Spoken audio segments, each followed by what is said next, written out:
Afternoon, whenever you're watching this show. Welcome to the V Principal Podcast. I'm your host, Ivory Hunter, and tonight, oh man, I'm feeling so good. We had resistance, but it wouldn't stop there because this man, that's my guest, Ricco Ross, said, you know what, you want me to come over? And he came over. So everybody, welcome to our podcast. We're so grateful to be here, and we're grateful that you're here. And tonight, everybody welcome Ricco Ross. You guys know Ricco from... What's the show? You know me Beauty from and Black. Yeah. Beauty and the Black is the one I want to talk about. I know. Okay. I know your shows. Beauty and the Black is the one I want to talk about because Okay. that's the one that's going crazy right now. That's the one. Tyler Perry got. It's on Netflix. It's #1 in the world. #1 here in the United States.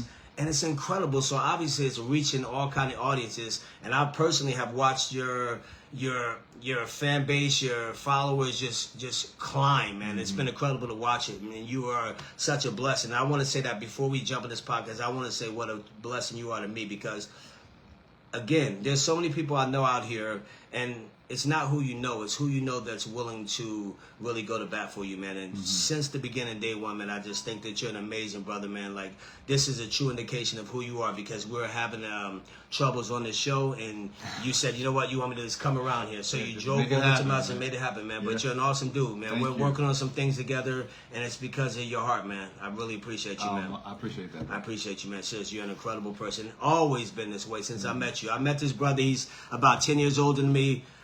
I'm in pretty good shape, but he's in better shape. Oh, no. You know, playing basketball, I used to chase him around the gym, hitting that jump shot, making them passes. So, you know, we've been knowing each other for a long time. Yeah, man, for like over 20 years, man.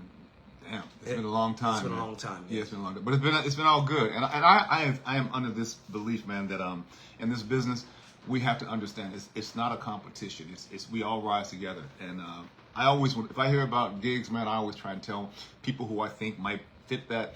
I tell them about it because I feel like if I'm going to go and do what I'm going to do, and somebody's going to get it. And I'd rather, if I don't get it, I'd rather it be somebody that I know that gets it. So I'm always about trying to help another brother get his thing going because it what goes around comes around. Yeah, absolutely. And you live in that, and you're not just saying that. Like as your success continues to evolve, you actually look out for people who you love, man. And Sure. I'm one of those people. And I'm really telling you, I'm really grateful, man. Appreciate I'm it. really grateful. You're an awesome dude, man. Seriously.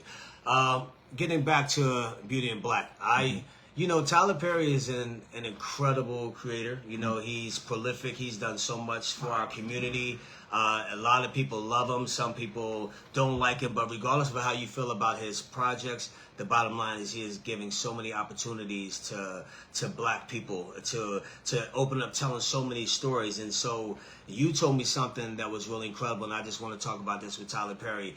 And I'll get on to the podcast. We'll get into it. But I'm just some things that cross my heart that I want people to know about you and about Tyler. When you got this call from Tyler and you know, from, you know, about being on this show, you told me that this is, in all your years of acting, from doing Aliens and all kind of things, this was the highest paid gig that you had. So I want to talk about how he takes care of his people and really kill that rumor about he doesn't look out for people, when I know that personally that he's doing wonderful things for us actors and giving them so many opportunities. Talk about that a little bit. Yeah, you know, Not to tell you, bitch. You don't have to tell people your tax return, but the fact that that it's a brother that's making sure that you're. No, it is rather interesting because there is a rumor in Hollywood that a lot of the black directors they don't share the money, the wealth as well, and I've heard that from a number of people. But I did find that with Tyler that he came correct right from the start, and one of the things I am most impressed about Tyler is his generosity to the community, and he doesn't make a lot of noise about it. A lot of people, you won't even hear about it unless you're one of those people who benefits from it. He's employing somewhere between 200 and 250 people per day. Wow. Per day to do the show, man. And so all these people are being employed because of him. He gives a lot of people that haven't had much experience, he gives them their first shot. So then they have that under their belt, and when they go to another job, now they can say, okay, I worked here. So he's doing all kind of things, and he's conscious of it. Now, granted, it's a little easier to be that way when you're a billionaire as well. You know, you know you're taken care of. But I'm just wondering if this is his essence. I heard an actor say he was being interviewed and he was being asked about celebrity. And he said the thing about celebrity is whoever you are, becoming a celebrity just magnifies it. So if you're a good person, when you become a celebrity, you become a good person and you do big things that are good. If you're an asshole, then, you know, people start to see you as an asshole because it comes out. So whatever you are, it kind of magnifies that. And I think that, you know, Tyler is a good person. He has had struggles. The dude was homeless at the time, living in his car. You know, he's been there. He knows what it's like. And so he's never forgotten that. And he, right now, maybe like my character, he is concerned about his legacy. So I see him trying to pull other people up. I see him, you know how when NBA players, rookies go to the NBA, they have a players union that talks to them and say, listen, this is what's going to come at you. This is how to handle this. You're going to have a lot of money all of a sudden. Don't just go blowing it away. You're going to have honeys coming at you. Don't find yourself with, 10 baby mamas, all this. They kind of school them. As actors, a lot of us don't have that. If you happen to come from a family without a father figure in the house, which a lot of us come from that, then you may not have a lot of this information, this basic information. So I noticed how he invited us all to his house. He showed us the first the first time he invited us to his house, the cast to his house. He invited us to his house and he showed us 688, the movie he did about the women soldiers in World War II. And after the movie, we sat there and we talked for about 2 hours, and it was all just dropping knowledge on the young actors in the cast, and also dropping knowledge on the veterans, saying that, listen, I was at that point where I was hungry and I wanted big success. I got it luckily and got invited over to Oprah's house, and I remember walking in there and thinking, I want that. And years later, he has that. And he was saying, as I did it, you can do it. You have to set your intentions, and don't look at this show as the end of everything. Look at this as a springboard to bigger and better things. This was him telling us first day, before we even really got anything was ever really shown to the public. He was giving us this kind of information. So the brother is he's really looking out for his actors. He's looking out for the crew. He does a lot of work in the community. I'm very impressed, and I did not appreciate his genius because I spent 13 years in Europe when a lot of the Medeas and his other earlier projects were coming out. So I didn't really know of his projects. I had never seen a Tyler Perry product before I got cast. Wow. I'd never seen any of his shows, And so when I started working with him, I then began to appreciate the genius of the man. And I think he's an unsung genius. People don't understand how smart this man is, and how when I first started working with him and I saw how he was working and I saw that what he was doing is the future of filmmaking, I asked him, I said, can I shadow you as a director, because I would like to direct sometime, and I am producing. And he says, of course. And then I started shadowing him, and then I realized I did not have the capacity at the pace he was shooting to shadow him as well as be focused and be able to do my job. So I said I just put the shadowing to the side and just focused on what I had to do. But he was willing for me to shadow him, man. And he has young directors shadowing him during the course of filming all the time. He actually started a course now to show young directors how he shoots, because the way he shoots is so much, there's no waste in it. And he says the reason why he started shooting that way is because when he started, he didn't have money. And so he had to find a way to streamline this whole process of filmmaking. And now that he's done it, he finds that, you can do it you can upscale, and still do it. And so now he's managed to do it with Beauty in Black, competing against shows that have much larger budgets, much larger time frames to shoot it, and still, it goes number one and becomes the first black cast to go number one globally for Netflix. And I'm very proud of the show and very appreciative to the fans that support us, because that's how we became number one. Yeah. And lastly, I'll say, My character in particular was written in the script to die at the end of the first season. And so when that didn't happen, when the fans heard about that, they let them know that, you know, we don't want Horace to die. Keep Horace, yeah. Netflix and Tyler obviously heard the fans, and he had to do some rewrites, and therefore I'm still on the show. So kudos to the fans, and I appreciate you guys for helping the boy out, keeping me employed. That's amazing, man. And speaking of the fans, and it seems like people all over the world are connecting with this show. You know, like it's really amazing. Like, you know, getting in preparation for letting people know that you're going to be in a podcast. I'm just reading all the comments, and I've been doing that because we're friends. Like seeing how things are going. Like everybody, it seems like so many people are loving this show and connecting.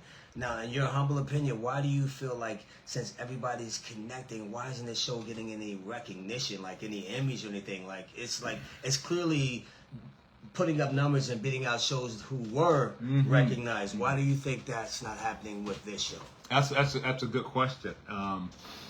So one of the things that the conversations that we were having, I approached Tyler and I was saying, you know, I hope you put the show up for Emmys, and I hope Netflix does. And he says, you know, they don't really seem to be interested in giving him that type of acclaim. And I said to him, well, I aim to change that. You know, with this production, what I read in the script and the people that he cast and the performances that I was seeing, I was thinking that we can change that whole narrative. I know he started off doing comedy, doing specifically black comedy, and a lot of the people who are the critics, maybe we don't hit their radar. I just won an award a week and a half ago called the Saturn Award. Saturn Awards, not a lot of people get them because you have this particular one. It comes with legacy, so you know you have to be in the business for a long time. And I mean, it's a heavy ass award, man. It's just heavier than an Oscar, man. It's huge. Wow! But congratulations! Thank you. But it was an award that was created because science fiction and a lot of commercial projects do not get critical acclaim. And so what we're finding out that the top 20 movies of all time were all these movies that fit into this category that wasn't getting critical acclaim. So they made it their own award, which was called the Saturn Award for movies. So I got it for Aliens because Aliens 40 years on is still a relative interesting movie that people are still talking about. And so I got it for that. But if you think about it, the NAACP was also created because they felt like the Emmys and the Oscars didn't recognize our stories. The Image Awards, yeah. They weren't recognizing our stories. So there have been these sort of things that have been created because we felt like we haven't been on their radar. Now, me in particular, after the second year in a row of hashtag Oscar So White, I said, I'm going to join the board. I said, because I can't stay on the sideline and complain to my TV about this. I have to see if I can get myself in a position where I could actually make some change. So what I did was I ran for the board, for office of the SAG-AFTRA board, and I got elected. As soon as I got elected, the first thing I did, I said, I want to change this whole, I want to be on the Emmy board, in the Emmy committee, to decide, because I feel like there's blind spots, and there are great projects out there that are not even on your radar, and so I want to be in there. Now, they had this rule, and the rule was you couldn't join the committee unless you had actually won or had been nominated for an Oscar. So you couldn't join unless you had won or been nominated or been called in by someone who won or nominated. Now, that just kept a lot of people out, myself included. I said, all right, so what else can I do? They said, well, there's an EEO board. I think it stands for Equal Opportunity, I can't remember what it was. I'll pull it up. EEO. And join that committee, and that committee is where they work for trying to actually help people of color get more exposure and address their issues. So I joined it, and I went in there with guns blazing, saying, "Listen, I'm going to change the casting of this." I said, "The way I see Hollywood is the default is white, and it's based on a 1950s system that worked in the 1950s, where the default was white, the stories were white, the leads were white, and if they're black people or people of color, they're secondary or thirdary, you know." And I says, the actual default should be talent. And from my experience in Hollywood, I'll tell you this one story. I did a commercial, a set of 3 commercials called for Lincoln, and the Lincoln guy was Matthew McConaughey. I remember that commercial. Right. That ad. Yeah. Right. So Matthew McConaughey is the guy, but they send me a monologue saying, "We would like you to come in and read this monologue for us." And I'm like, "Why are they giving me a monologue to read if Matthew is the guy?" But he had just won an Oscar, so I'm thinking maybe they're changing up. Maybe he doesn't want to do it anymore. But if you're going to ask me to come in and do a monologue, you're going to get me doing this monologue. So I go in there and I do my monologue. And one of the things about Hollywood is when you go on an audition and you meet them, no matter what you do, they often say, you know, just out of courtesy, "Great job, thank you very much," and that's that. You know, no matter what you do, they kind of say, "Great job, okay, good, thank you." Well, I knew I had him because after I finished this monologue, it was quiet in the room. Killed him. So I got him. I said, "Thank you very much," and I bounced. And before I got home, they had made me an offer. So I get on the commercial. We do the commercial, and by the second commercial, we're shooting it, and one of the writers came up to me, and he says, "You know, when we wrote this, we had imagined that the character you play would be British or Russian, because we wanted somebody who had the gravitas to compete with, you know, to carry themselves along with Matthew, because he's actually he was still the lead guy." And he says the director saw you when doing your thing, and he goes, "That's the guy, make it fit." That's the story I told them. I says, so because he hired me, when they do the flashbacks of the younger me getting my first Lincoln, they had to hire another young brother. And because he's riding in the car with his gang, with his homies, girls and guys, and they're all multiracial, he had to hire a couple more black people. So now that's 3 more black people they've hired. Then I'm doing we're playing this high stakes poker game, and it's at my house. So I decided I'm going to deal, and I'm doing little tricks, but my tricks are okay, but I can't do them fast enough for the camera, you know, because I can't do them right every time. We break for lunch. We come back from lunch. There's another brother dressed just like me. He's not even sure how he got the job, but turns out he's a card specialist. He says, "I didn't even audition for this," but he obviously had auditioned for something else, and they knew that he was a card specialist. So he became my hands. So that's a 4th brother that they brought on. So I explained to the board, this is how it's been working, but adversely so. You cast, if the default is white, then everything else is going to be white. Yeah. And if you just base it on talent, then what you're going to find is some great surprises. And it'll become diverse naturally, not because you're forcing it to, but just because it will naturally become that way, just like it did at this particular job. So I go in there and I plead my case. Next thing I know, I'm vice chair. They make me vice chair of the committee. We write this resolution up. I write this resolution up. I send it to the committee. The committee makes some adjustments. We send it to the national board. We get it passed. Now when you go on an audition in Hollywood, every time you go on an audition in Hollywood, you'll see there's a little paragraph, and it says that, you know, we invite, and it'll go through LGBT plus, we'll go through male, whatever. We invite everybody to audition.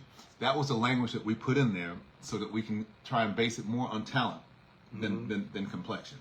And when it's all said and done about me in this business, that's one of the things I think I'm going to be most proud about, because they had been trying that before. And when I first came to the board, they said, "Listen, we've been trying this. You're not the first person to try this." But what I said was, I think the timing is right, though. The first time they had Oscar So White, when they had, for those who don't know what that was when they had a year where not one person of color was even nominated. So of course that no one of color would win. Hollywood was embarrassed by it. The next year, the exact same thing. Not a single person of color was nominated. Not a single person could win. That's the year that I decided I was going to join. So when I went in there, I told them, I said, Hollywood's embarrassed by this. And they want to do something. They just need to have direction. I got in contact with a professor at UCLA. By the way, I bleed blue and gold because UCLA gave me a full ride, and not as an athlete, but as an artist. Wow. So I bleed blue and gold. Go Bruins. Right on.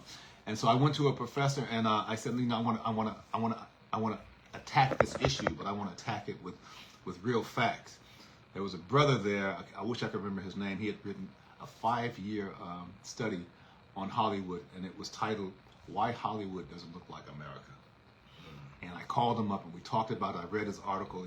It just broke it down that Hollywood was leaving money on the table because when you cast a movie and it's 95% white, even if it's good, people would tune in, but they wouldn't stay in. But when you cast a movie that had diversity, like America is diverse, if it was good, they tuned in and they stayed in. And I gave example after example of how they were leaving money on the table. And by the end of it, when we passed that resolution, it was like a memo had gone out to Hollywood, because I started seeing commercial after commercial that was diverse, had so much diversity. And then that went on to movies, and that went on to television. And I was just so very proud that me, Jody, who was the actual chair of the committee, Jody Long, then she became the president of our Hollywood SAG-AFTRA board, and then Birdie was the national chair. And so the three of us and the committee, we changed the language, we changed Hollywood, and we created this diversity that now we're all benefiting from 10 years later. Amazing. That's amazing, man. Yeah. Amazing. Thank you for sharing that story. I know a lot of people would love hearing that story, just like I did. I want to give you a personal reflection question. From your perspective, based off what we just talked about, is success defined more by awards or by the fact that millions of people are watching, talking, and connecting to the story? I heard someone make this statement, and I thought it was pretty relevant. And they said they don't chase awards, they chase rewards. And what I took from that is that the rewards are people are watching, people are tuning in, and you're getting love from the fans. The critics, if everybody wants the critics to like him too, but I think it's more important that the fans like him, because they're the ones that are watching your stuff, and they're the ones that I'm bumping into in the streets that are giving love. So if I had a choice, I would stay where I'm at.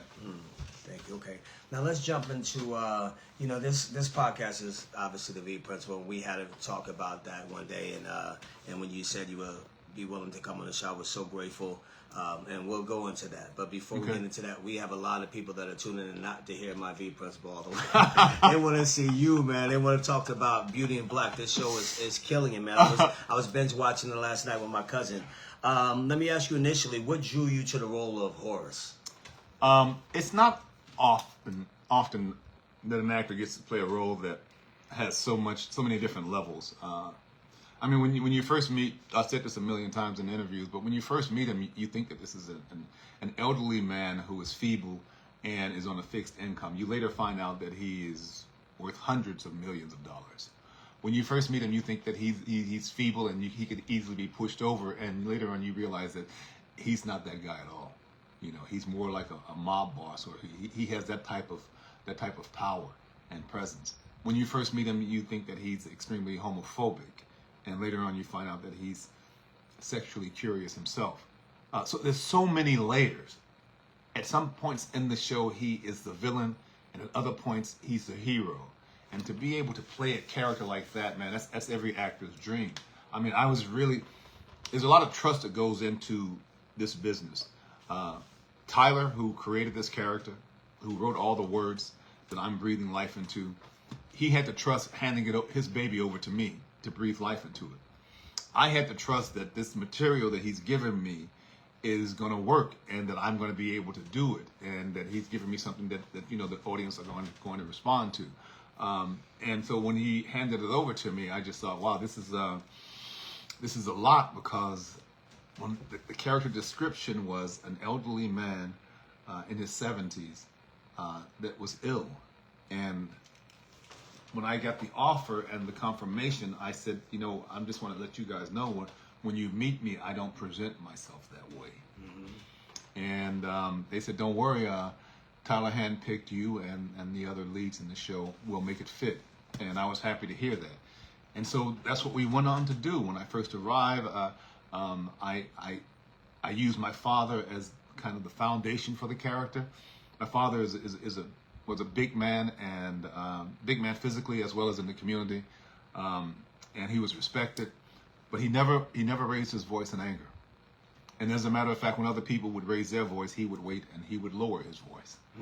So that was the foundation, and I felt that I needed that because everybody else, if you look at this show, people be losing it, and it gets kind of crazy, and I just felt like somebody had to ground it, and I felt like Horace was the person that would ground it. So I chose that as the basis of the character.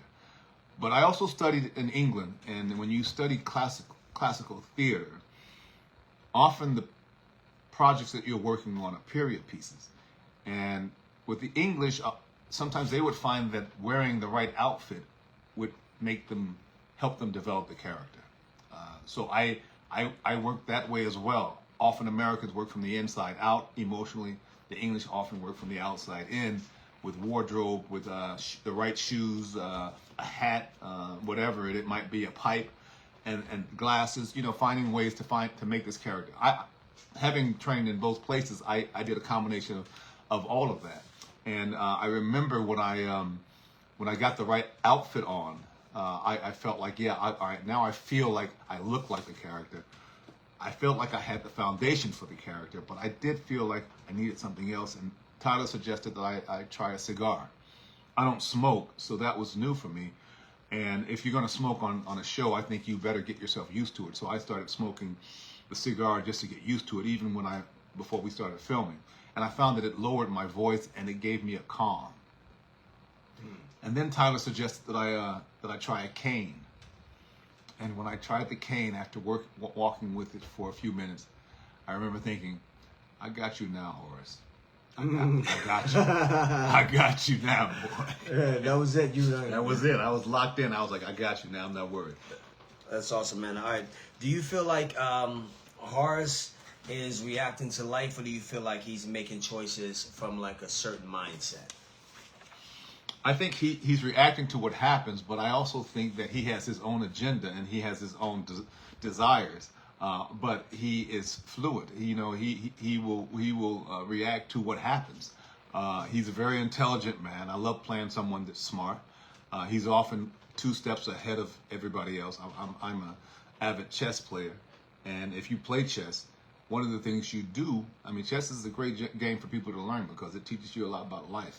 But before you make a move, you already know what move the other person's going to make. You know they're going to make either this move or that move or that move, if you think 2 or 3 steps ahead.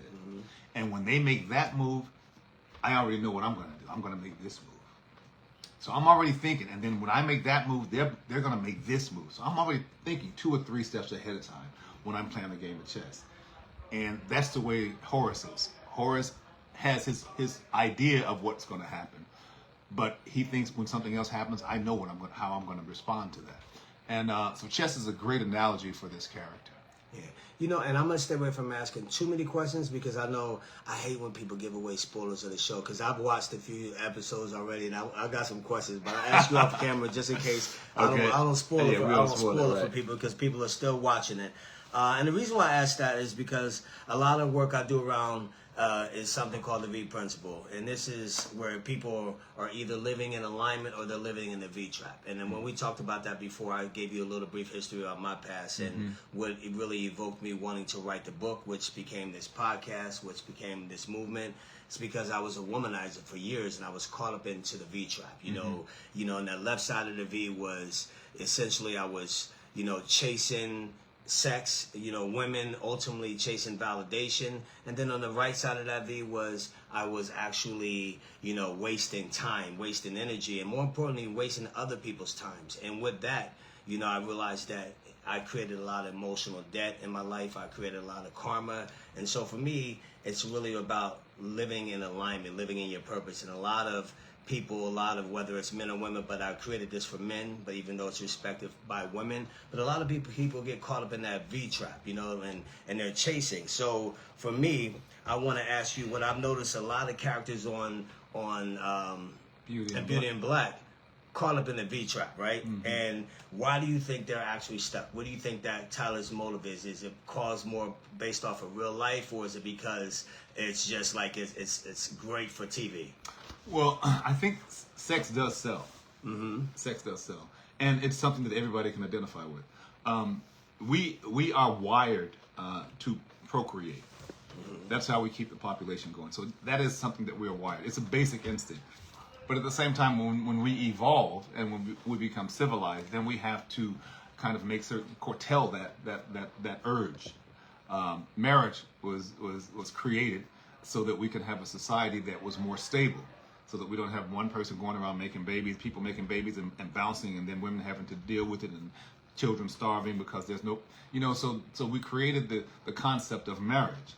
But when marriage was first brought about, it was a business thing. Mm-hmm. I'm marrying you and I'm going to take care of you. So that's basically what it was. And it was great for the man, but it wasn't so good for the woman, because basically he was her boss. And then as things changed, women had a kind of got their equality and started earning their own money. And now when people get married, it's not so much a business deal. It's because they want to get married. Money changed things too for the whole concept of marriage, because it was always thought one man, one woman. But then money came about. Men took that money and bought property. Property gave them wealth, and now they were able to support not one woman but 2 or 3 women. And then women would make the decision, well, I could either be monogamous with this one man and be poor, or I could live a life that I would rather live, but I would have to share this man. And that's a conscious decision that they would make, and it's not something that it would be hidden. It would be something that would be consciously done. Men, I think people have the capacity to love more than one person. Yeah. Society says, no, only love one person. But I think we have the capacity to love more than one person. And people do it openly, and people do it behind closed doors. The V trap is the way we're wired. As civilized people, we have to override that to some degree, especially men in particular. But having said all that, I think that there is a time when you need to explore your sexuality. Maybe when a man's by the time in his 20s, by the time he reached 30, maybe that's a good time for you to explore all that, and you know what's out there, and you have gotten that out of your system. But you also have learned what a good woman is, or a good mate is for you, whatever that might be. And so then, by the time you hit 30, it's time for you to start focusing on that. Or before you hit 30, you might start thinking, now it's time for me to start focusing on that. Because now you want to have some type of stability in your life, and you want a career that you're going to, and as opposed to just living every day like a college kid and hitting and having fun and partying. There comes a time when, now I have to think about creating some type of wealth, creating some type of stability, possibly a family, which is going to require stability. And that's when I think the focus has to change. And if you have had that period of time, that decade to explore and to discover, then maybe by the time you reach 30, that's the time when you really can start settling down. By the time you hit 40, some say that's when a man becomes a real man. That's when the lies stop, the deception stops. That's when he'll tell you what his needs really are. And if you're not down with it, then that's cool. If you are, then you know what his needs are and his wants are. And if you and he can deliver each other's needs and some of each other's wants, then it's probably a good relationship. Mm-hmm. But every relationship is different. And every relationship should be different, because every person is different.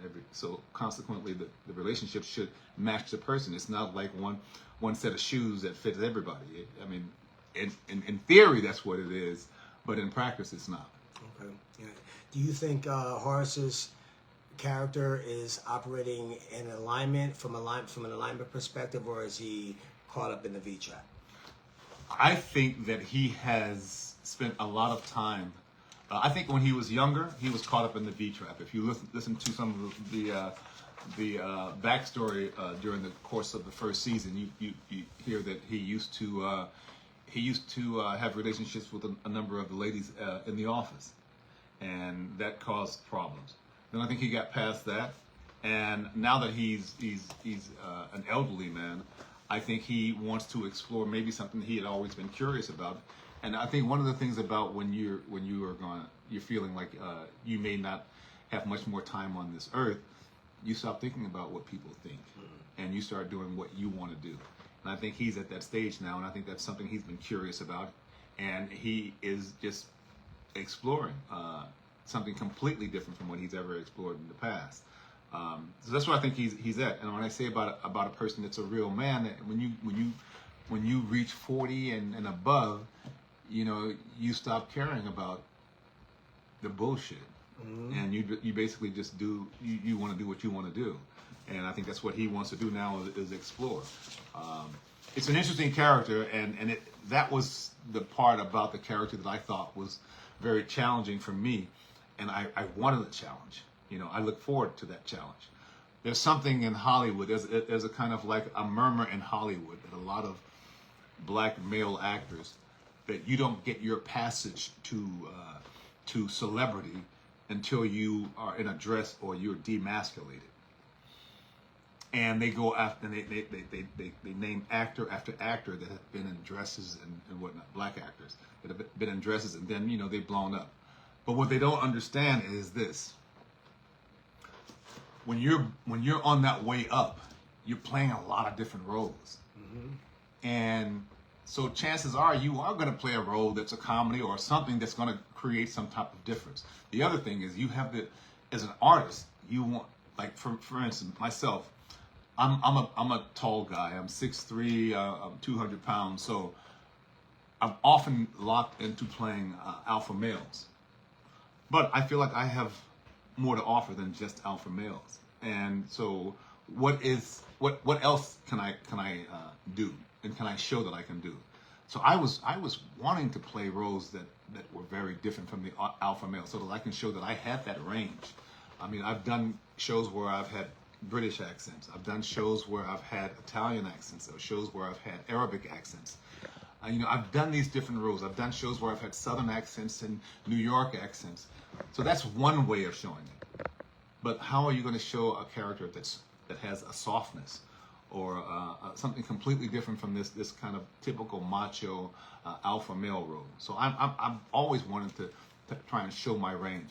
And the thing about that rumor in Hollywood about black actors is that if you look at any actor that's really had a long career, black, white, or whatever, they've all done roles like that, because they've had the opportunity to stretch themselves. And it would be unfair to say everybody else can play gay characters, but black men cannot. No, as an artist, you want to challenge yourself every time you can. You want to grow. That's part of art. Art, there's no perfection in art. You're always striving for it, but there's no perfection in art. So you always want to see what else you can do. Nice, thank you for that answer. I appreciate that. What do you feel like the V trap looks like in real life for men? Yeah, I feel basically it is men who are succumbing to their basic instinct. That's what I feel like it is.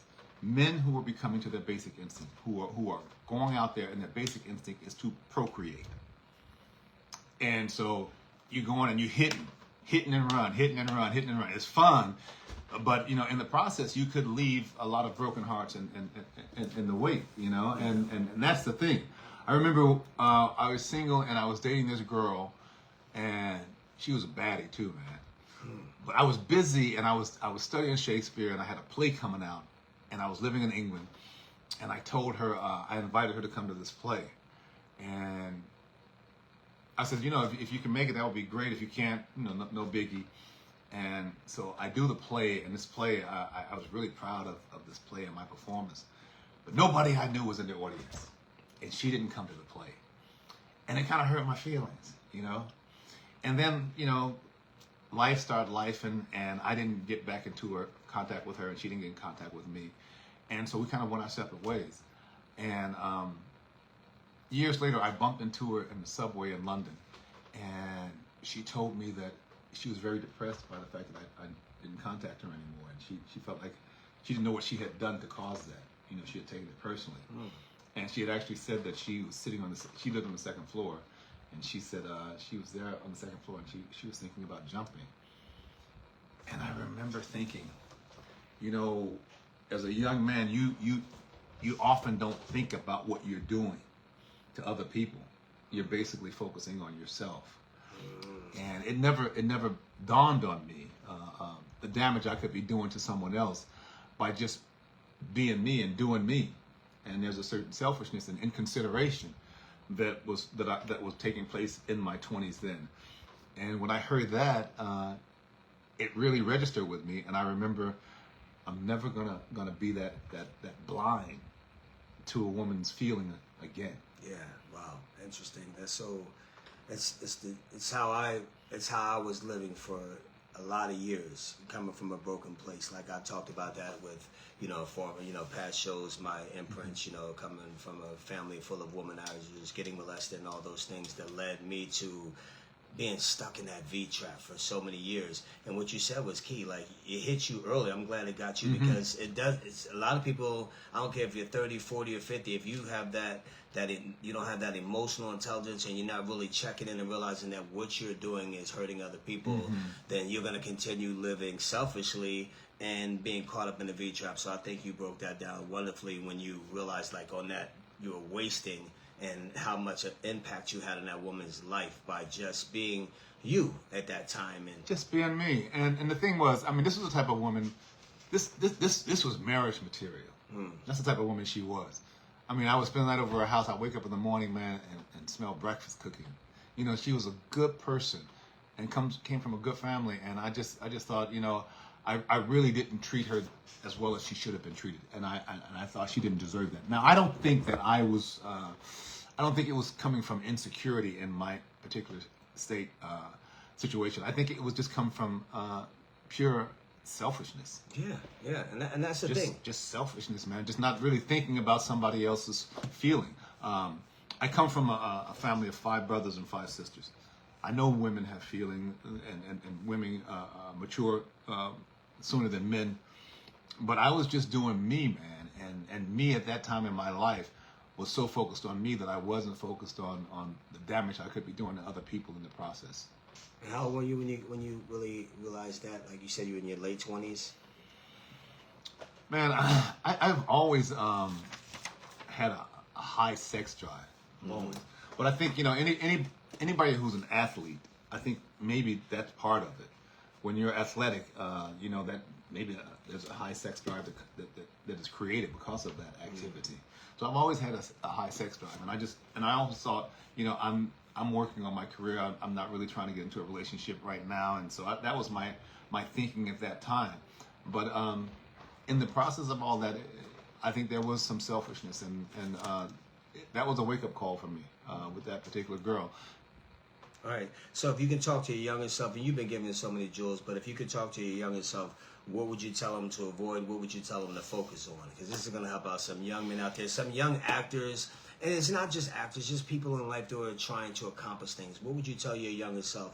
And I know it's not about having regrets. It's just about reflecting, because I don't have any regrets. And I hurt a lot of people. And it's not that I did it from a place of just malice. It's just like you said, I was selfish, I was broken, and I didn't realize all the emotional debt I was causing for myself, and all the karma I was going to receive by being that way. So it's not regret, because I had to get to that place so I'm here now. All the mistakes that I've made, all the mistakes that we make in life, yes, they happen for a reason, but you don't have to bump your head. So what would you tell your younger self? Even though you're successful right now and you're happily married and you're doing your thing, what would you tell them?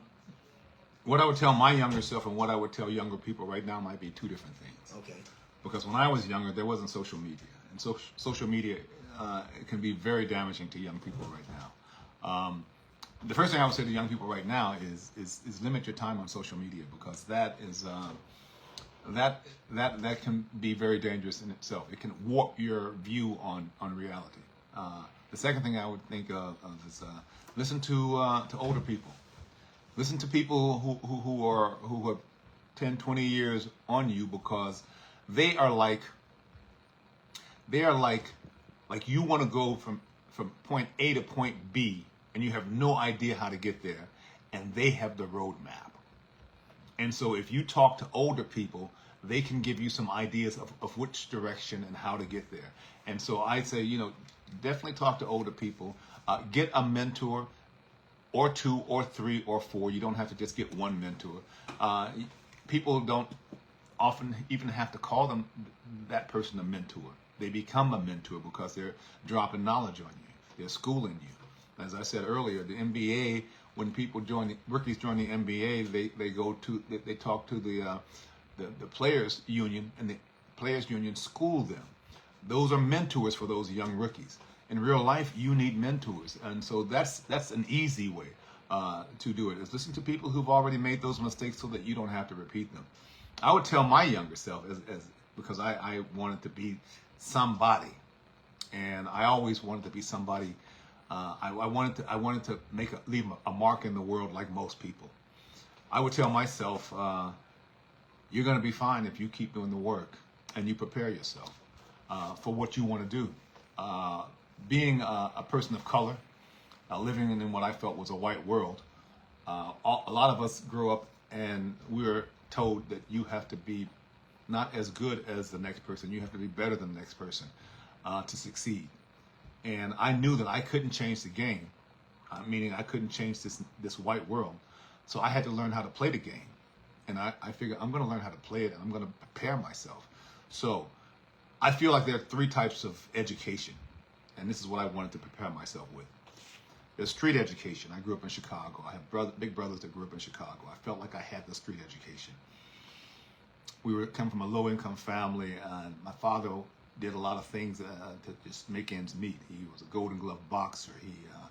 He drove taxis. He was a factory worker. He a number runner. He's a loan shark. He was a farmer. All these things. So I had all of this knowledge. I knew the streets. Then there's formal education. I did not only just stop at an associate's degree. I went and got a bachelor's degree. I went and got a master's degree. I wanted to be an actor, so I said, "Come on, let's kill this whole thing." I went in and studied Shakespeare. So when I walk into the room, whatever room I walk into, I know I am as prepared as anybody that's going to walk through those doors. And I walk through those doors with that type of confidence. Then there's worldly education. That's when you travel the world and you see your country from the outside in, which is a very different perspective than from the inside out. I left for 1 year and stayed 13 years in Europe. I lived in various countries across the world. I speak various languages because of that. But when you speak another language, you learn another culture. And when you learn these different cultures, you now see your culture very differently. You see your country very differently. And you probably see it in a more truer state. And so I felt like I had prepared myself for the world.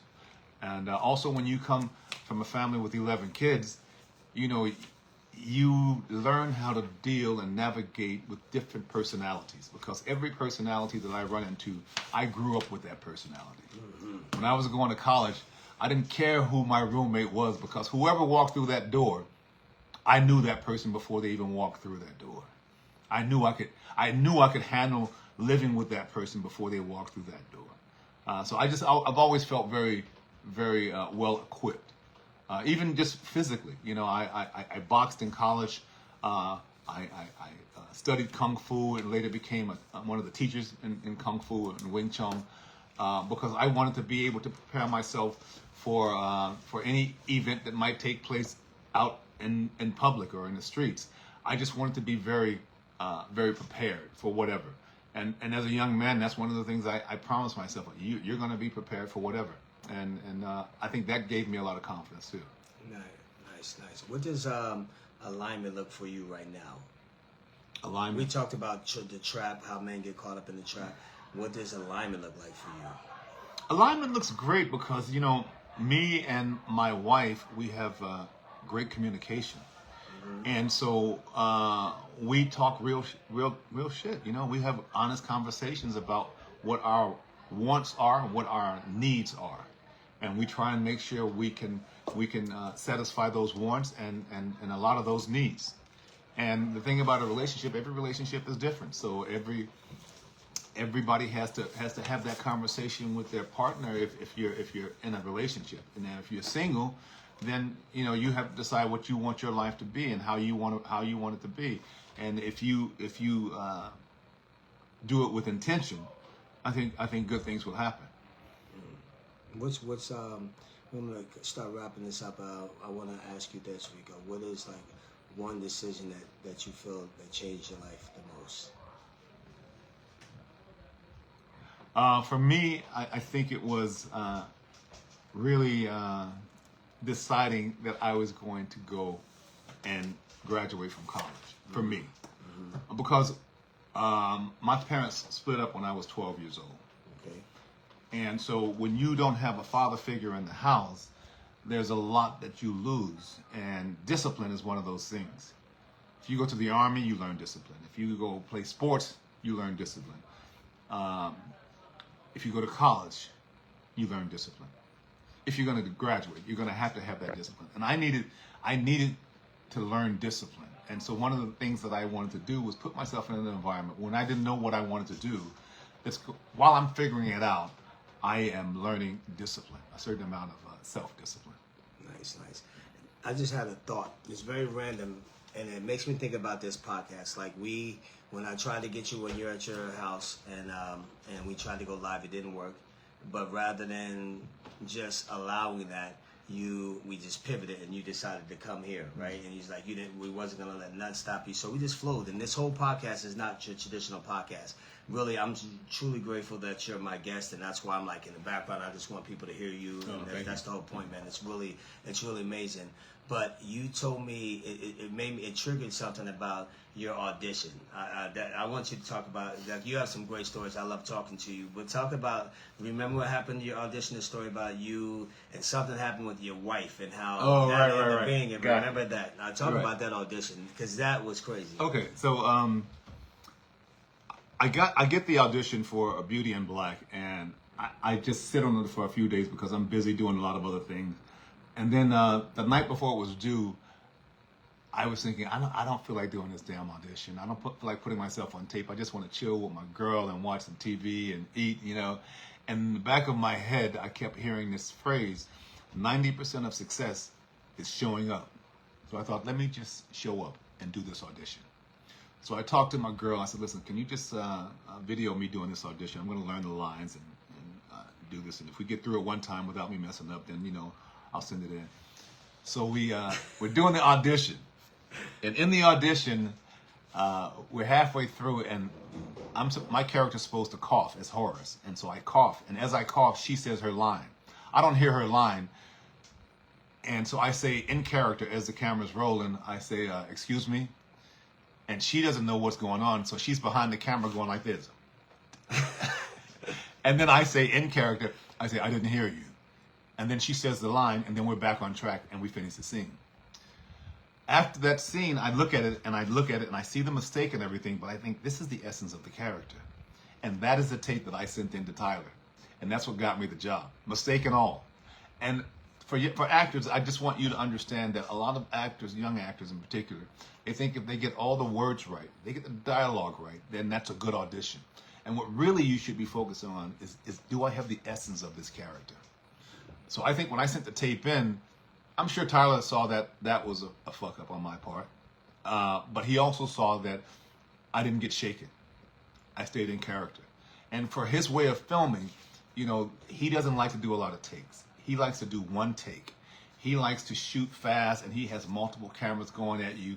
And what he wants to know is that, if something goes wrong, you locked in. Whatever happens, but you locked in. And I think that mistake may have been a benefit as opposed to a mistake. So, it could have been a plus. But yeah, that was just one thing that happened in the audition. And first of all, I almost didn't do the audition at all. Because, I get a lot of auditions, and at a certain point when you get a lot of them, you have to weigh your personal time with work, and this was late at night, and I was thinking this is my personal time, but I did it, and you know, one job can, in Hollywood the stakes are high, one job can change your life. Yeah, thank you for sharing that. I want to talk about, and then we're talking a little bit about the V principle, and if there's something I want to tell men, and I'm going to ask you that question, if there's something that you can tell men, what would you tell them? And I would like to start and say, if I can tell men something, I would say, be honest with yourself. You know, be honest with yourself. And, you know, when you're honest with yourself, you can really be confident about your intentions, and you can communicate your intentions well. So be honest with yourself, man. Don't waste your years wasting people's heart, you know, breaking people's heart, being selfish. Be honest with yourself. Know what your intentions are. And that's why in this V principle, I created something called the V Raw Code. And it's really essentially be real. And once you're real, what's my intentions? Why am I texting her? Why am I calling her? Why am I going out with her? Why am I responding? And, you know, then you hold yourself accountable. That A is be accountable to your why, okay? And then once you do that and you start making these better choices, you can start really winning over self-sabotaging, because that's what I did a lot. We self-sabotaged. So for me, I would just tell men, stop wasting people's time, you know, because it's gonna catch up to you. Maybe not the way you feel like it's gonna catch up to you, but it will happen. So be careful. Stop being selfish. Be honest.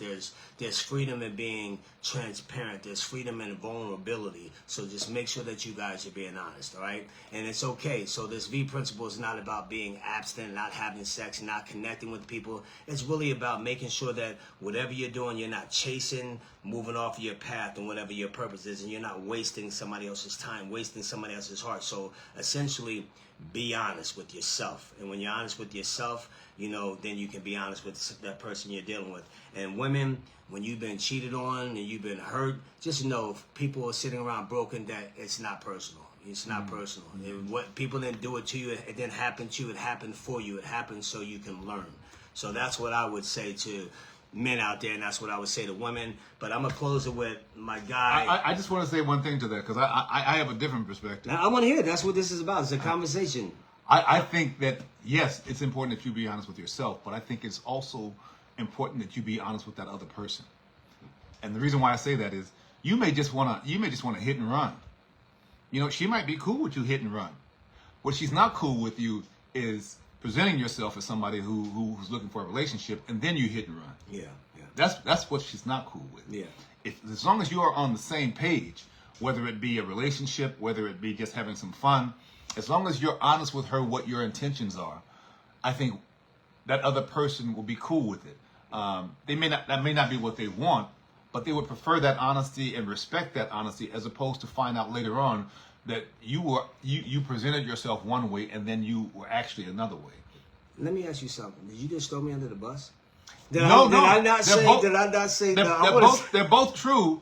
You're saying be honest with yourself. No, I'm saying, but I think it's really important for me when I was growing up.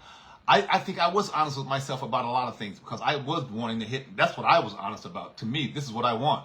But what I wasn't always presenting myself is that honesty to the other person. Yes, the other person, I would leave it ambiguous. You know, I would not lie to them, but there would be some ambiguity there. Whereas I think right now, as a mature man, I'll be straight right from the get go. This is what I want. Yeah. When I met my wife, I told her, I said, listen, if you're looking for a relationship, if you're looking for monogamy, if you're looking for a father to your kids, I'm not that guy. But if you're looking to have some fun and be treated like a lady and do exciting things, then boom, let's rock and roll with that. And that's the way we started off. And it took us 6 years before we got married. And the only reason we got married, and this is interesting for a lot of men, because she kind of laid an ultimatum. She realized it was 5 years in, and we were still just playing. And at that point, she figured, like, you know, either you're going to be more than that, or I need to move on to somebody who is going to be more than that. And it was at that time that I had to decide, okay, do I want to lose this woman, or do I want to make her my woman? You know, and I had to make that decision. But yeah, I think it's really important that men are honest with themselves. But I also think for a lot of us, if this is what I want people to say. it's okay to be in that period where you just want to play, as long as you're being honest with that person, and if they want to play too, then it's all good. What's not good is if you misrepresent yourself. Yeah. That's what's not good, and that's what you were talking about. Being honest with yourself, you know what you want, and if you're honest with yourself and you know what you want, then share that honesty with the person. Yes, and I 100% agree. I don't know if I left that part out, but that's super important. You did too. say it, but yeah, because I just wanted to punch it a little bit. Yeah, and because let's take that deeper, because a lot of times when we are as men, we get to that point like in our 40s when we're like, or either earlier, there's men that are honest right away, and you know, but women still decide to go down that path, right? And now, how do you feel? Like, this is just a really like a question that I want to present to you. If you tell a woman, okay, this is what I want, you know, I don't want anything else, but you know that they go forward anyway, because this is happening all the time. They're called situationships, and when people agree to situationships, but when you know, and you know when you can look in that woman's eyes, and you can, no matter what she's saying, you know she wants more. And every time you feel that, you feel her emotions, and you feel those emotions, but you keep going. And I used to keep going because I was honest with myself and I was honest with them, but I still kept going, even though I know that they might have wanted more. When do you, as a man, when do we as a man, you know, that's what I'm talking about, realize that I'm wasting this woman's time? I told you that. That's what a trap is, okay? You tell them, and they still are willing to go forward, and you know that they're wanting more, but they're settling, and you're settling. You're not even settling. You're just living your life, but they're settling. You're creating emotional debt. At what point do you feel responsible as a man to stop that? Because that's what happens. That's a great question. Yeah, that's the point I want to talk about. That's what that's going deeper, because yes, I've been honest. Men are honest, and sometimes women still say, okay, maybe I can change this person. Maybe they will change on their own. If I love them the right way, they'll see something different. They'll want to stop, and that is not the case. So what, as a man? That's a great question, and it's a great statement, and I'll answer it in two folds. Okay. One is, I had an experience with a girl where we had agreed that, listen, this is not about love, this is about fun and about play, and we were both honest with each other, and it was so good. It was so good for like 2.5 years. It was good. And then she wanted more, and I didn't want more. I didn't want to lose her, but I didn't want more. And I realized at that point, now I am holding her up. Yes. And there's this saying, women that men talk about, that if you hit it right, you know, all of a sudden they can fall in love if you're hitting it right. And she was falling in love, and I didn't realize it, but I had to tell, I was falling in love with her too. But I knew that this wasn't the woman that I wanted to be with, and I did not want to hold an emotional place in her. And that's when I told her that I thought that we should stop seeing each other, even though I did not want to see each other, because I felt like I am holding her up. Now, the same thing, the other side of that story was, I said the same thing to my wife, that I just wanted to play. But she came to that same point. But at that point, I was older, and I felt like, you know what? I had always said that if I do marry again, I had a divorce earlier, and I had just come out when I met my wife, and we started playing around. And I had said, if I do marry again, she gonna be fine, she gonna be paid, and she ain't gonna have no kids. And what happens is, life will tell you differently. When I met my lady, she had 2 kids, and she when it came to the point where we had been dating for 4 years and I wasn't doing anything, she basically gave me an ultimatum. And at that point, I had to really think about it, you know. And so I told her, give me a year, and then let's have this conversation. And so a year later, we had that conversation, and at that point, I proposed to her, and then a year later, we were married. So even though my intentions were to do the same thing that I've been doing, to be a bachelor the rest of my life, sometimes love can change that. Sometimes a woman can change that. Sometimes that partner can change that. And she didn't force me into it. You know, I went into it willingly because I didn't want to lose her. Yeah. So I asked you, and this is just a very spontaneous question, what would you say to men? What would you say to women who are in that situation? Because, you know I've been on the other side of that, when I've been the man that obviously is telling women that I don't really want a relationship, but I enjoy your time. So it's sending mixed signals, right? You're intimate, you're passionate, you're having a great time, and you're feeling each other. And Would you tell a woman in that situation if a man tells you something and you really want something, you see something different? When is it her responsibility? Because this V trap, because I feel like when you talk about the other side, I feel like that's her being caught up in the V trap. Right? Yeah. Oh, that's good. I think she has to take responsibility too. Now, if she's caught up in it and it's gone much longer than she wanted it to, then she has to take responsibility that she's allowing that to happen. If a man tells you this, then take him for his word. Yeah. And sometimes with men, they don't understand how much they're involved in you until you cut it off. And at that point, if they come back, that's because now they understand that this is special. If they don't come back, then that's not the guy for you anyway. You need to find another guy anyway because he's just wasting your time. Yeah, real talk. So everybody, I want to open this up for a little bit before we close it because I know we have some people on here. I know they're going in and out. If anybody, let's read some of these comments. You have great eyes, Ricco. I got to put on, so I speak on that Friday. Let's go back to read some of these comments. Okay. Let me see. Exactly, yes. Totally agree. It's honesty for me. Both of you averaging me. That's correct. Transparent with clarity. All right. Oh, those are good. Yeah, transparent with clarity. Improvise. Okay. Y'all got some good responses. I love this. Exactly. Most men don't know how to be honest about their intentions. Yeah. You're absolutely right. Yeah, that's You're true. absolutely right. And that's what we're talking about, is that men have to start being honest. And if you are honest about your intentions, it'll be better for you and the person you're talking with. Yeah. And women on the other side of that, again, because there's men that are out there that aren't mature enough or responsible enough to really be honest with their intentions, and they are caught up in that trap, and they're just thinking about themselves, and they're leading you on. And I want you to understand this, that a lot of times it's really not personal. It's coming from a place of just selfishness, insecurity, and brokenness. And to piggyback on something you said, and this is another form of trap, because I know growing up, that bad woman, that having somebody that is attractive is validation, that, oh, I can do this, I can do that. And I feel like that's what we get caught up into a lot. I feel like a lot of people let go of good people in their lives because they don't fit the what's bad or what's success or what's that, and they're not following their hearts, they're following validation. So I feel like the key to life, honestly, is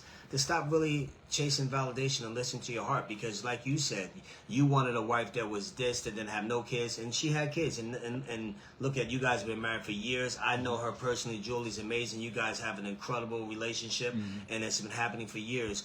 What do you think is the biggest reason why we get caught up into chasing that validation? Like, why somebody has to look a certain way, and what would you tell people in regards to that?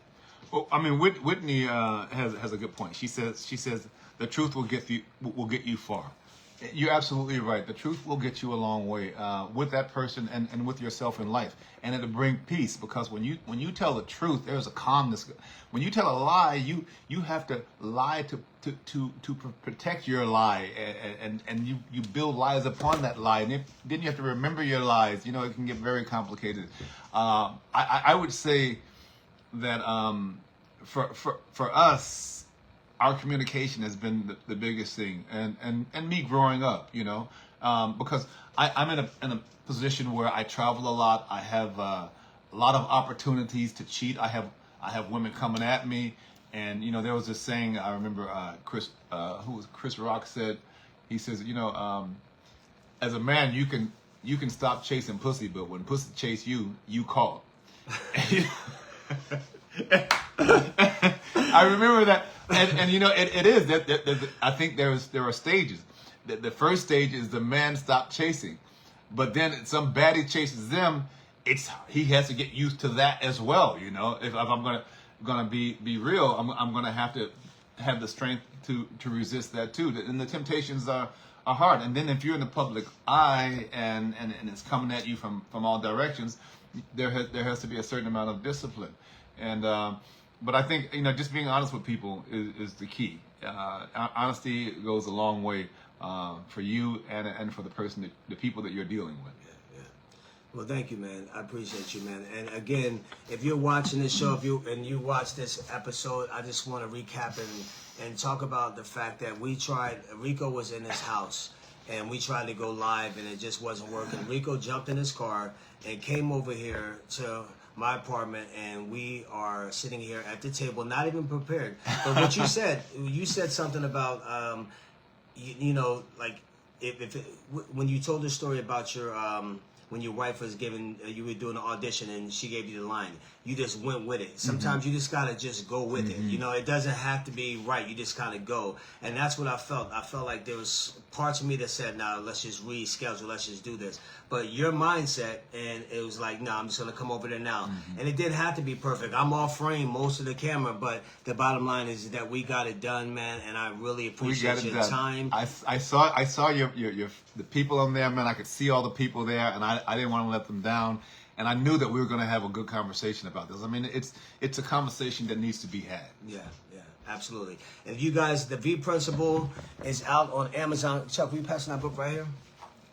And my cousin put up the link. The V Principle is out on Amazon, and also there's the link in there if you want to get a signed copy. Make sure you go there and get that. And if there's any men out there that want to tell their story, like I brought Ricco on here. Ricco came on here to just talk about, I want to talk about Beauty in Black because I'm proud of him, and I just also want to get his perspective about the V-Trap, about the V Principle, how he lives his life and what he thinks about, you know, being caught up in the V-Trap and how to get out of it. And he says something really important. There's a time, you know, your 20s, you know, you're trying to figure it out. You get all that stuff out your system. And we were having that conversation at Starbucks, you know, a couple weeks ago. That really made me really think about, yeah, you do have a time. But there's a time, like, man, if you're in your 30s and your 40s, let me tell you something. You're stuck in that trap. You are stuck in the trap. If you're still doing these same things that you're doing in your 20s, you are stuck in that trap. And I know that karma is real. I love a quote by Bob Marley. He says, the most cowardly thing a man can do is awaken a woman's heart without intentions on loving her. Ooh. So men, if you know you don't want to love that woman and she loves you, even if she says she's okay with the situationship, you know better. You know, you can see it in her eyes. You can feel it in her heart. You can know that she's wanting more. It's up to you. I know women, you got to do it for yourself. But men, for your own self, I'm talking to men. You know when they want more and you're just being selfish. Cut it out. Cut it out. The sooner the better. The sooner the better, because you're going to create emotional debt. You are going to create karma for yourself. And like I said, it doesn't always come back the same way that you put it out. It comes back whatever way it's supposed to come back. And I'm a living testament of that. I'm still struggling in other areas of my life based off of years and years of not being a bad person, but being a broken person. And this is my making up for it by just being honest and having these conversations with real men that had real situations that they had to overcome or real situations that they're stuck in. So I thank you guys for being a part of this movement. Ricco, I thank you for your time, man. I thank you, man. This guy is amazing. So all the success that Beauty in Black is having, I pray that it continues to just go. It goes. And you know, I was telling my cousin, we were watching it last night. We were watching you, and I ain't going to give away too much, but you're in Italy. I'm like, Tyler Perry, my boy Ricco was on there looking like the Godfather. You know, like you was about to die, then you went to Italy, and I'm like, oh man, this is getting crazy over here. It's a great show. You know, if you just give it an opportunity. If you haven't watched the show, you got to get past certain blocks. I understand that people have blocks with watching certain things. Get past those blocks because there's really amazing acting on there, man, and you're killing it, man. Well, it's a story. The whole show is about the underdog, and you know the underdog often feels like they're locked into that position, being the underdog. And the show is saying that you know it's not where you start, but where you finish. And if you have that type of mindset, you won't be satisfied with where you start. And I want a quick story too. You were when you, like you said, the fans didn't want you to get killed in season 2, and you know, so how is this brother gonna turn around? He's on his deathbed. You know, you are doing some stem cells. You are actually getting stem cells in real life. Yeah, there's that phrase of art imitating life. Yeah. So I was getting stem cells because I'm 67, about to be 68 next week. I've been saying 65. You 67? 67, about to be 68 next on the 16th of April. And so I'm still playing ball 3 times a week, and so my knees feel it. So I was getting stem cells out of the country to get it because they have the best stem cells. We can't use stem cells from the placenta or the umbilical cord here in the States, and those are the best. So I was going out of the country to get it. And so when my character was supposed to die at the end of season 1 and the fans were not having it, Tyler pulled me aside. I think they had dropped 8 episodes. And we were shooting, and he said, Rico, I'm watching this scene and I'm thinking, I can't kill you off. He says, and I love killing off characters. He says, well, I can't kill you off. And he asked me to stay on. And I think it's because of you guys. I think you guys wanted Horace to stay on the show. And I think Netflix and I think Tyler heard it. And that's why I was on the show. But now, because of that, he had to rewrite season 2 with me in it. And I texted him. I says, listen, what if you have him go to Europe or some other country and get stem cells, and that heals him. And he never said anything back. But then season 2, I read the script, and boom, the character's going to Italy. He didn't have to say it. He didn't have to say it. The character's going to Italy. I was like, cool. Right. And it was a case of life imitating art and art imitating life. And so he went to Italy, and I went out of the country and got stem cells as well. And it was a beautiful thing. But I also, as an actor, young actors, if you have ideas, don't be afraid to share them with your director. Because it is a collaboration. I always feel a little uncomfortable receiving awards and at award ceremonies and whatnot, because it's such a team effort. You know, when you do a performance, if performance is a good performance, it's because the makeup was right, the wardrobe was right, the camera, whoever was the cameraman, they were right. Whoever did the soundtrack, they assisted your performance. The director, the writers. Everybody has assisted. It's such a team effort, and so getting awards myself, I always feel like I feel a little uncomfortable, because it's not me alone. You know, it's us. You know, it's different if it was like acting like basketball, where you get MVP. But no, if you're getting a championship, it's because of the team. It ain't because of you. It's because of the team. It's not because of you alone. I mean. Yeah. Okay, and lastly, I want to say to your fans out there that are all these fans that are Beauty and Black fans, what do you want? Because they're so passionate. I never followed in like what people say. Man, they were hot. When they're like, y'all better, you better stop dancing. I see you and her up there doing all these dances. Y'all better start doing. Beauty and Black fans don't play. They let you. If they're a fan, they let you know they are down with you. Yeah. Or if they're not, if they ain't happy with you, they'll let you know that too. Yeah. I mean, I'm traveling a lot, so I walk through airports a lot, and I always know when it's a Beauty and Black fan, because it gets loud, right, all of a sudden. And it draws more attention.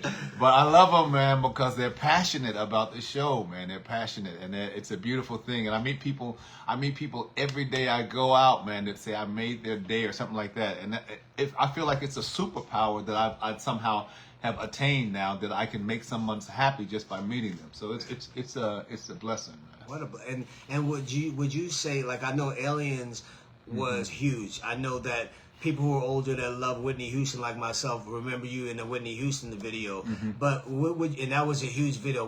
That's when she was coming out. That was her first number one. That was amazing. Now, but what would you say? Would this be the biggest role that you played in regards to the fans' responses? Because I know, but it's kind of tough, because I know you're still working with Aliens, doing conventions and all that stuff. But as an actor, they're always going to be, and this is good for you young actors, understand that it is not a sprint. This business you have to look at it as a marathon.